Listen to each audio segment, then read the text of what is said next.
ज़्यादा टाइम नहीं बचा है। देखो 10 डेज में आप अपनी तैयारी को बूस्ट कैसे कर सकते हो, अपने मार्क्स को कैसे बूस्ट कर सकते हो, वो मैं आपको बताने वाली हूँ यहाँ पर। देखो 10 डेज स्ट्रैटेजी है ये।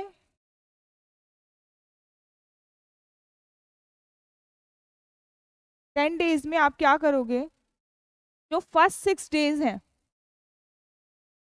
फर्स्ट 6 डेज में आप 6 सब्जेक्ट के एनालिसिस करोगे। कंप्लीट सब्जेक्ट एनालिसिस ही एक तरीका है जिससे कि आप अपने मार्क्स को बूस्ट कर सकते हो। ठीक है, तो जितने भी सब्जेक्ट्स हैं उसका आपको एनालिसिस करना है। और ये एनालिसिस आप कैसे करोगे, हर एक दिन एक सब्जेक्ट का एक पेपर आपको डेली उसी टाइम शेड्यूल में करना है, जैसे आप एग्जाम में 10:30 से करते हो। ठीक है, तो 10:30 बजे बैठ करके आपको एग्जाम देना है, ऐसे ही जैसे आप करते हो। और फिर उसमें जो भी टॉपिक्स आपके वीक हैं उसको एनालाइज करना है कि कौन से टॉपिक्स आपके वीक है और आप क्वेश्चंस नहीं कर पा रहे हो, उसको दोबारा से रिवाइज करना है हर सब्जेक्ट के लिए। ठीक है, तो इस तरीके से आपको पता चलेगा कि आप कहाँ कहाँ पर वीक हो, कहाँ कहाँ पे लैग हो रहा है, प्लस कौन से क्वेश्चंस आपको अटेम्प्ट करने में प्रॉब्लम आ रही है। जैसे ज़्यादातर बच्चों को असर्शन रीजन में प्रॉब्लम आती है, तो आप ज़्यादा से ज़्यादा आप उस टाइप के क्वेश्चन सॉल्व कर सकते हो। सिर्फ सब्जेक्ट नॉलेज होने से आप 100% स्कोर नहीं कर सकते, ये बात क्लियर है।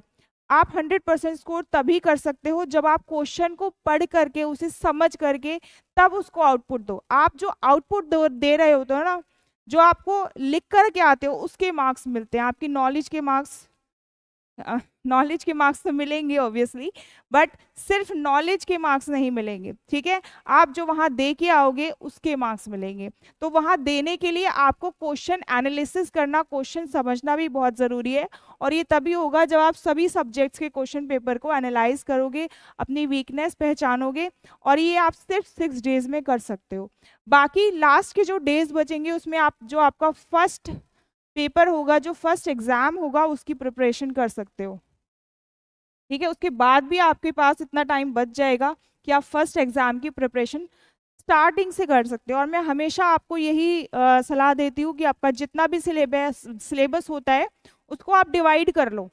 ठीक है, जो जो भी टाइम शेड्यूल है आपके पास, जितना भी टाइम बचा है उसको डिवाइड कर लो और इक्वल टाइमिंग में आप करो। ऐसा नहीं है कि शुरू में आप धीरे धीरे कर रहे हो और बाद में फिर जल्दी जल्दी सारा एक साथ कंप्लीट करो।